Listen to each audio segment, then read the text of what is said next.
kidnapping, and Oliswa Falati, guilty of kidnapping and of assault with intent to do grievous bodily harm.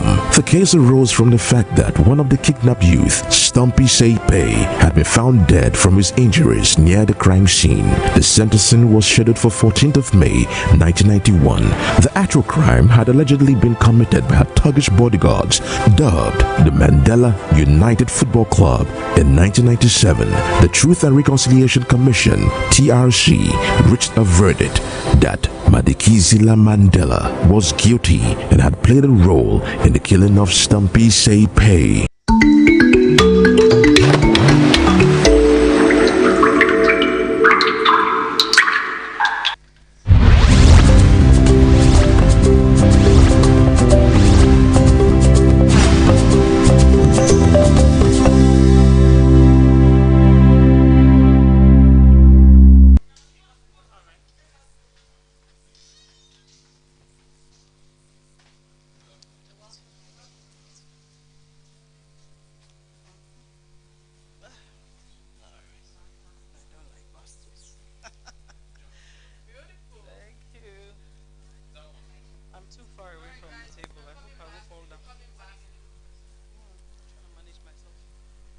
All right, welcome back on this day in history. Quickly, Masha, what's your submission before we go straight into yeah, okay, so my submission will be the fact that Winnie Mandela was sentenced for that, and then it was reduced to fine. Yes, I like the fact that at the time when she was well celebrated in South Africa, the law took its course. The judge stood their ground, and then they delivered that sentence. Yeah, I would have loved to say more, but I guess we have to go straight into our discussion with our guests. I think that's one of the reasons why Mandela actually also divorced her and all of that. But well, we don't have much time because we need to dive into the business of the day. And doing business is not an easy task in Nigeria. Let me say that there's no ease of doing business in Nigeria. And doing business with others isn't also a walk in the park. But how does doing business with one spouse feels like, oh, okay, we're doing good? Our guest is someone who co-founded a company in 1994 with her husband. Over the years, she has coached many couples and who have gone ahead to start businesses together. But please welcome Mrs. Audrey, right? Audrey Joe Ezigbo. Welcome again to be on the show with us today. Thank you for having me. Thank you. I always mother people's name and I apologize. No, that's fine. That's fine. I've heard many different versions of my name, I promise you. Many thanks for your understanding. So I think my first question to you, let's just dive into the topic at hand, is that there are many, scars to start with in terms of joint spouse businesses, and that ranges from trust, to maybe trust issues, to sometimes investments, sometimes shares of inheritance, and the like. So how does these barriers cross in starting up such businesses, especially in Nigeria where we have our own culture?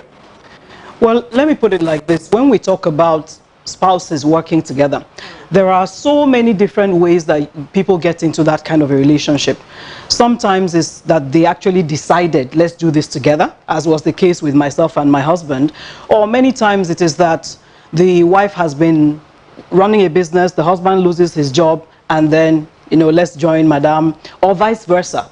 Or in some cases, I know I have a couple on my community recently where the husband was running a business, the wife was running a business, and then they just decided that their combined skills made for a better synergy for the family.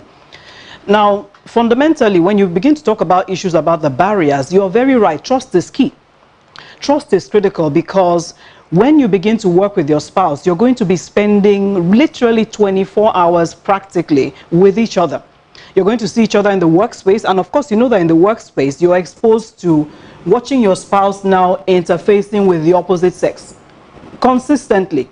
And you have to know that this is business, this is workplace, and then this is private relationship.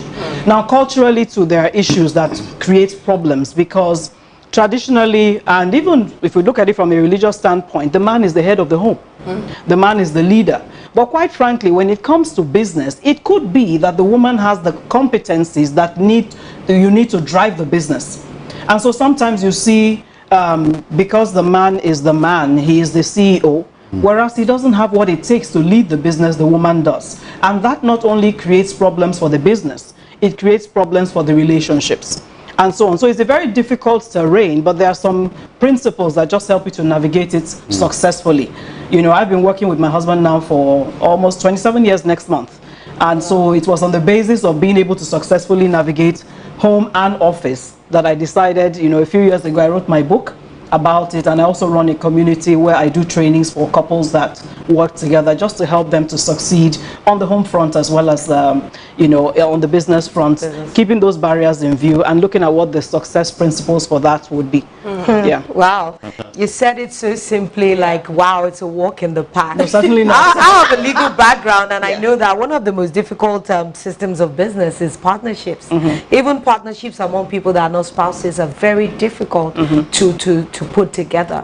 Not to talk of a spousal relationship in business. Some will say don't mix business and pleasure together. So when your differences are so wide, you're totally different people. And you said somebody can be better at business than the other. How do you find this balance that it does not disrupt the home? I have experiences of couples that actually started a business together, and that's what cracked the home. Yes, you're so right. Certainly. So this is one of the things that I teach. One, fundamentally, if your relationship is flawed, if you don't have good communication, if you have trust issues, if you don't know how, if you're not friends, don't even go there. That's a recipe for disaster. And I always say that it is possible for you to decide not to work together anymore and preserve your marriage. But the minute you destroy your marriage, forget about the business, is not going to work.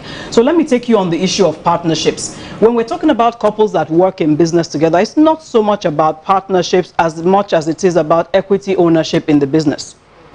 All right? And when you think about any other business, when you get into that kind of equity investment relationship with anybody, there are no guarantees as to how that plays out. Everyone comes with their different skills, their different value systems, their different outlooks. But as friends, if you were friends or just professional colleagues, you find a way to begin to bring alignment into your outlook for the business, for instance. Now, as couples, we should ideally have some kind of outlook and vision for our families. When you put those both on the table and then you ask yourself at every instance, what's the win for my family in this situation? What's the win for my business in this situation? Why would you be quarreling about some kind of strategic initiative in the office and then you come home and you're not talking to each other? It makes absolutely no sense. So one of the strategies for success is literally drawing the lines and saying to yourselves, if Kike Lomo was not my wife, how should I behave around her? And vice versa. Right? Because we're professionals in the office. But whether you like it or not, because we're in the office so much, there is a tendency that that becomes the most familiar aspect of us. Therefore, we also very actively have to nurture the home. What are the things we're going to do to keep us in that loving, excited, you know, friendly relationship with each other at home? It's work. It doesn't happen simply, but partnerships are not simple either. All right? So it's really, I think fundamentally for me, is keep it professional in the office. And then when you get home, make sure you nurture it. And then probably find it makes sense to have like some kind of mentor. When things get tough, you should have someone that you can go to. And preferably somebody who has walked the journey before. I always say that when you go to regular trainings, people can teach you strategy, they can teach you marketing, they can teach you negotiation, they can teach you everything about business. But teaching you about business with your spouse, now that's another kettle of fish. It is. I can very well agree with you. I, for one, I'm in several businesses with my spouse. But I want to come from the angle where you started off in answering Lolo's question. You did say that if you get it wrong in the home, or if you spoil the relationship or marriage or something of that sort, forget the business. Are you saying that in your practice of counseling and guiding and also mentoring couples that are into business together, you've not come across couples who part ways marriage-wise and still run a very strong and formidable partnership in their business, like we have in Melinda Gates? Yeah, I kind of suspect that was over long before they announced it. So okay. Yeah, I'm not saying that doesn't happen. I even have one, not here though, out of this country, and they worked together for a long time after the marriage packed up. But that takes first of all, that you have created that professional framework. Two, that takes that you are both equity investors in the business, and if you've built the business to a certain level, you don't just walk away because you quarreled with madam or you quarreled with Oga. No, business is business. And this is the problem, that we don't realize business is business. Business is not an extension of your home. When you work with your spouse, you have to get that right. So now it is possible, if you maintain that, and depending on what broke you up, when there are very sensitive issues at play that you can't even see each other, which is the case in... What broke them up? I'm not broken up. My brother, yes. Thank you very much. What broke them up, right? Yeah. So sometimes when the issues are so sensitive that on a good day, the spouses can't even look each other in the face without getting... Yes. But there are many people who have broken up and maintained a good rapport with each other, even if it's for the children, or because, hey, we just both messed up, so let's not kill each other. Those kind of people can still decide, okay, how do we make it work in the business we started and we've grown together? Because perhaps us stepping away will be stealing some key skills or intellectual capital from the business that may then affect it. And I'm not saying the business will shut down, no. I'm just saying that the work relationship might be impacted. But it's very rare. Because by the time people get into breaking up at home, it tends to be mostly nasty, right? So which is why when you work with your spouse, I really encourage you, nurture your private, your personal relationship more than you nurture the business one. They're very well said, right? You know, I'm talking about encouragement, involvement. I know that according to Family Business Survey report, it says that what's it called? It shows that a decent 53 family businesses, joint family businesses, have experienced growth. And they've done pretty well in 2018. However, what does this speak for other people in terms of involvement and in terms of encouragement for family businesses, for those who are still struggling to find a balance between themselves? Right. So I would say, I mean, those are great numbers. And when you dimension them against our realities in Nigeria, I want to speak to our context. I personally feel that we need to see more spouses come to the table. We have a huge unemployment crisis, over 33%, youth unemployment 42.1% or thereabouts. Yes. We need to build businesses that can take on our youths. Not everything is not about government. You and I have the potential to transform this country. Absolutely. Now, many couples are impacted by what's been going on from the economic recessions, take it from 2014 till date. All we've seen is people throwing out people into the unemployment market by their hundreds. Many times, okay, you are sacked by this person, sacked by X bank, the other one sacked by X oil company, and both of them are unemployed. It makes sense. Bring your experiences, bring them all together, start something. However, based on what you've said now in terms of how do we leverage this to build bigger businesses, it's a function of professionalism, and it's a function of structure, and it's a function of institutionalization of your businesses. One of the things that right from the conceptualization of my business, my husband and I, we said, we're not building a mom and pop store. We benchmark, we're in the oil and gas sector. We looked at the huge family businesses, not just in oil and gas. We looked at Coca-Cola, we looked at Mercedes-Benz, and we asked ourselves, how could these businesses that started with one man and his wife, one man and his daughter, still be here hundreds of years later? It's about structure. It's about depersonalizing it. It's about looking for best practices, putting your processes, your policies in place, and knowing that you can't just run the business on the fly. You wake up this morning, you do it like this, the next morning you do it like that, and you fit into the bucket of the proverbial one-man business. You quarrel with your wife, you come to the office, you sack the first person that didn't greet you well. You quarrel with your husband, his secretary smiles at him. No, those silly things that have no place in the corporate world. So really, it's about us stepping up to the table to decide, first and foremost, whether you work with your spouse or not. I personally want to see more professionally run firms in the country that are positioning to build institutions that can take territory across Africa. All right, many thanks for that. You know, she's been talking about acting of professionalism, but it's important for us to take a quick look at the profile. Please stay with us.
Kike, welcome back. I'm very sure that, you know, listening or watching her profile, you cannot help but just keep admiring her. And like Lolo said, she's got it put together, very resounding profile. And I think this takes me to my next question, because I know that we've been talking about akim of professionalism, how people have to separate their personal lives from their professional life. And according to PricewaterhouseCoopers, it says 77% of businesses owned by spouses in Nigeria plan to pass on the management what's it called, role, so to speak. I think 10%. I stand to be corrected because I'm in front of a certified person and all of that. So businesses have documented quite a number of challenges in this area. So my next question is, how can we find a balance with all we've said and put everything into practice? Because regardless of how we can say that, okay, you have to separate your personal life with your spouse, sometimes it's a challenge. What will you advise people to go for training regarding that? Okay, so I want to touch on something you said very quickly before coming to this question, and that is the conversation around the institutionalization. It's actually not hard to do. It's just for us to open ourselves to the reality that this is an imperative. Okay, whatever you admire and aspire to, you must be willing to do the work to put in place. So that's what is lacking. You know, we get comfortable many times with the substandard. So when I started my business, I used to hear things like, oh, your own is too much, where this preferity, this is your small company.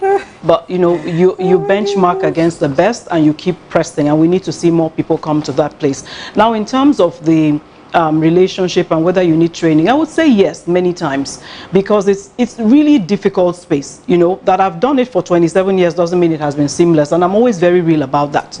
I'm always real about the fact that it comes with its own sets of challenges. However, there are some strategies to deal with it, and those strategies are not separate from building the institution. All right, so when your whole business is about you, yourself, your husband, right, it's a big problem, because it's only two of you, and then when you're not working, the business is not working. When you get competent people to partner with you, when you put policies in place, when you put structures in place, and you force yourself to abide by them. So the structures, man, that you're talking about, apologies that I have to interrupt you, so is the essence of the legal documentation, where spouses have to come together to have a succession plan regardless of their differences. Right, so it's not just, I mean, there are many things really. The structure is not just about the legal.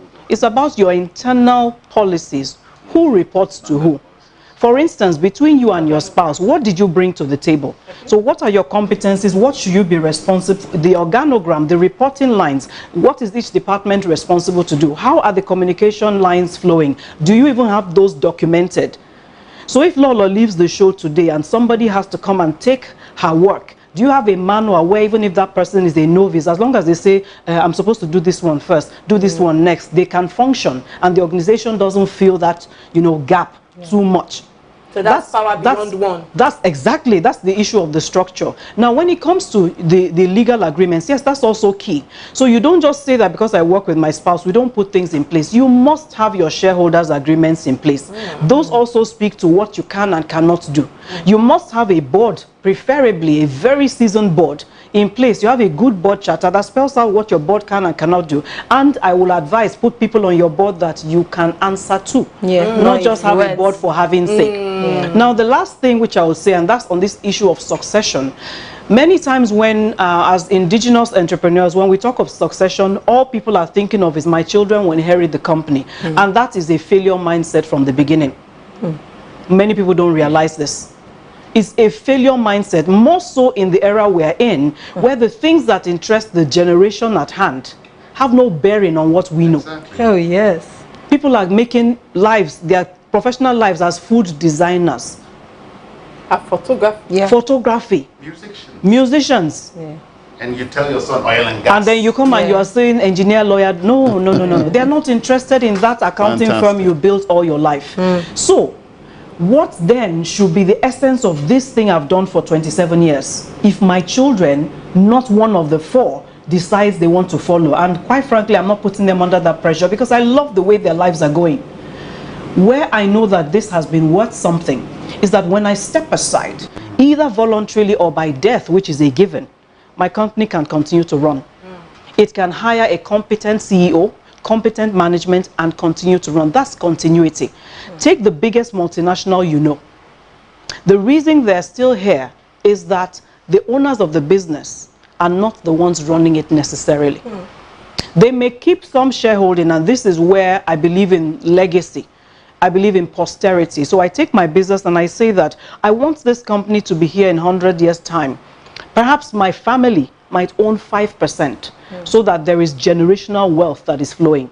But if it is for me to burden my children with, I've been working here for 27 years, come and take over, that is not succession. Wow. Fantastic. I'm totally. Short of words. I'm in schooled. awe, honestly. I'm schooled. And let me now I want to take your mind a little away from talking about businesses. I want you to focus on the girl child.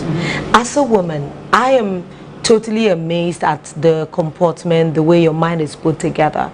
And I want you to talk about the education of the girl child in the present time.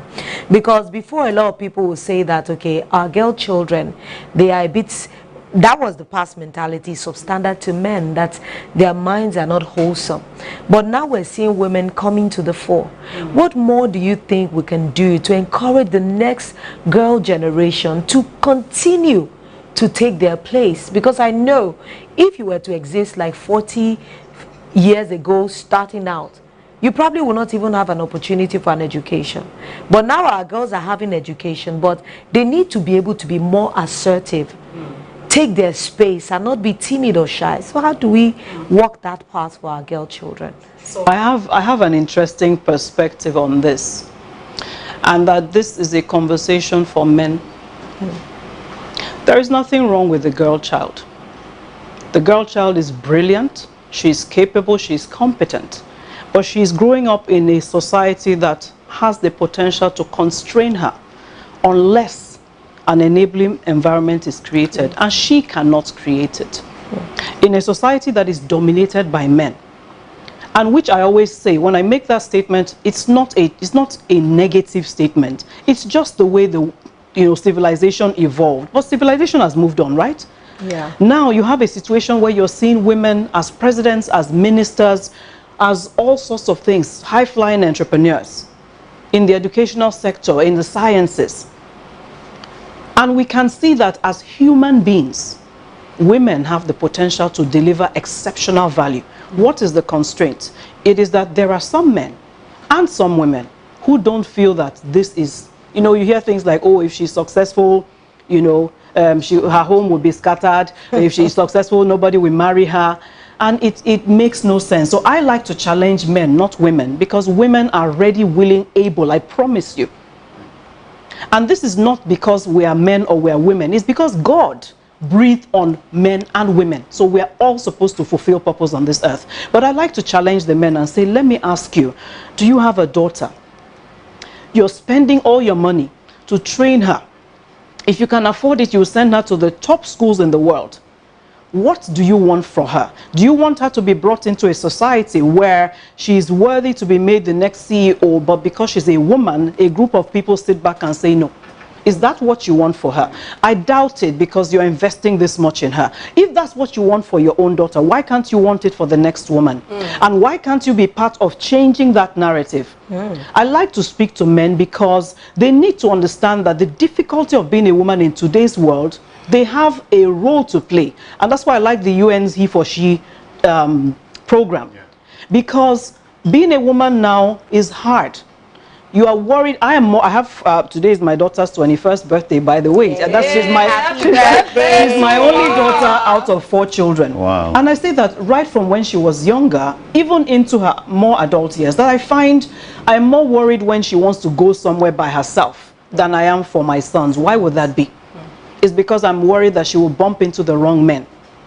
But if she would bump into men that see her and see their daughter, and see their sister, and see their mother, perhaps I wouldn't be worried. Well said. So if you are in an office and you are part of a conversation where they say, no, na woman, no, what do you do? Keeping quiet is a challenge. And so I want to encourage the men that understand that they want to speak up for their daughters to speak up. If you can't speak up for the next woman, whether it's your own daughter or your granddaughter, this is what is waiting for them, and it makes no sense. You can't fly with one wing. It's not the design. So no, Lolo, I don't want to talk to the ladies. I think we're ready. I think we're able. And no, it is not true that when we succeed, we break up our homes. Yeah. A woman whose home will break up anyway. Yeah. And when you do the dimensioning of what created the breakup, it's never about her. We are seeing women high flyers now. Men are stepping back. But let me tell you something. A woman is ready to submit, as they say, if she sees a man who values her and invests in her. Absolutely. There is nothing as wonderful as the covering of a husband that believes in you. Sure. But when you have constrained a woman and she rises, it's another conversation. Altogether. Yeah? Sure. I just think we need to just realize that this world needs both of us. And look at the inequities in the system, and both of us have conversations with ourselves. Yes, women, we don't want you to succeed and become terrorists or any such things. We don't want that, but we don't even see that much, I promise you. We don't. We really don't. We really don't. But I want to call my brothers. I have 3 sons, and I say to my sons, and this is the last thing I will say. I have 3 sons. I say to them, do you see me? I work. I have 4 of you. I don't joke with you. I don't joke with your father. I'm a minister of the gospel. I'm a speaker. I'm a writer. I'm this, I'm that, I'm this. I'm busy. But when it comes to my family, I don't play. And we have a great family life. So my sons, under my watch, you will not marry somebody's daughter and tell her she can be less, that she will be less than she has potential to be. Hey. Whoa! That's the applause. I have Under it. my watch. That's the applause. My mind is That's the totally applause. energized, and I wish that this conversation will, reach to more ears. I hope this particular edition is something that I want it played in schools for boys and girls to hear, because I want to believe that some of our foundation need to be worked on. Yes. I like the way you talked about your boys. I have 3 boys myself, and I'm training them to be better, wholesome people that can see their sisters, see me, and typify their lives after what we do. Very, very, very, very wonderful thoughts. Fantastic. I'm just short of words. I'm highly schooled here. I'm just feeling that you should just form the banner of this show, and then your face and all that you said just, written in tabular forms and just, shown on the show there. I'd like you to speak to... I have to interrupt you. We'll go on a quick break and return after a word from our sponsors. Please stay with us. People, they ask me, say, waiting they make me smile. I tell them people say how I love plenty, just like 1,000 smiles. Waiting for 7 months was far too long.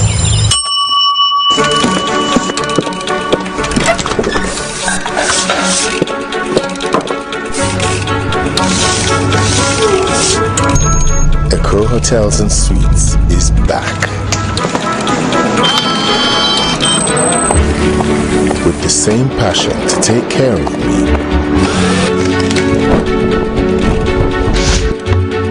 in the same good old way, and even better. It's been a long time, sir. Far too long. To make up for all the time they were truly missed.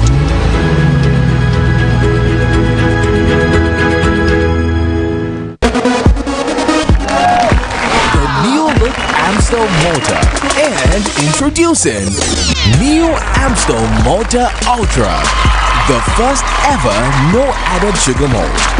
Both made from the best quality ingredients, have a world-class name, and are good for you.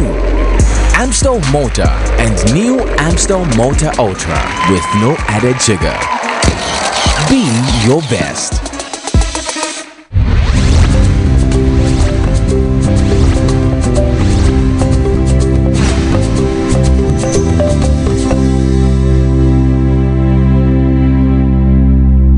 Welcome back. Well, I wish you guys can be part of our conversation behind closed door, because I think what I'm taking away from what you have shared thus far is that, you know, the boys and the men should be trained in a way that their character will not be questionable by man and by all of us. And I think that's part of the challenges that we are still facing till date. Hence the reason why fingers are being pointed to the women. Masha, let me allow you to take the floor. Yes, I do hope that Kike would bring you back here someday. I'm not sure we'll represent guests, but this is my first nominee. First nominee. I want to nominate you to be back here. I'd like you to speak to the fact that, so like I said earlier, I'm in several businesses with my wife, and we've had scenarios where I'd feel, oh, okay, she might not be getting it wrong. Maybe in the meeting, one or two things she might not be getting right. And I would be questioning myself or searching for the approach, the way, the manner to approach her, not to offend her. Because I do know that ladies sometimes would have this, your spouse, you shouldn't have, said I'm wrong in this manner or said I'm wrong in that manner. One typical example, which I'm sure many ladies would agree with me, a husband teaching the wife how to drive. You would always have complaints from the wife saying, the woman would always say, don't talk to me like this, don't shout on me like this, let me go this way. I've had that testimony, and many men would attest to that, But when you have a driver tutor, a driving tutor, querying her and teaching her, she would hardly talk back at the man. So there's that spousal understanding and limitation for you to address your wife from the man to the woman, knowing that she might not take it, professionally or lightly. Yeah. Speak to that. So I'll speak to that first by saying to you that this is not about man or woman. That example you gave about driving, every woman on this table can give you our own example, which is that turn left is take left. No, I know where I'm going. Exactly.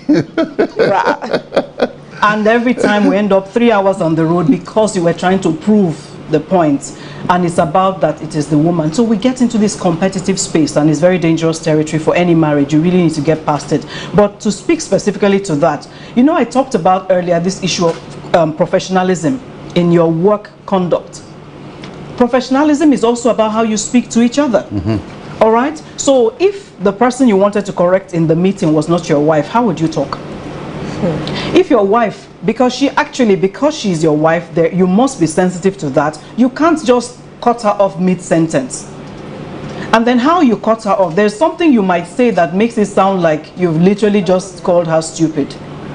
So that's the sensitivity, but it's the same sensitivity you need to apply to any profession. Look, the workplace communication styles are critical. I don't understand places where the bosses tell people stupid, idiot, fool. I can't understand that. There is a way we talk in the office. It's respectful, it's honoring, it's acknowledging that, you know what, you may not be getting this right, but I recognize you as a professional, just that this may not be your core space.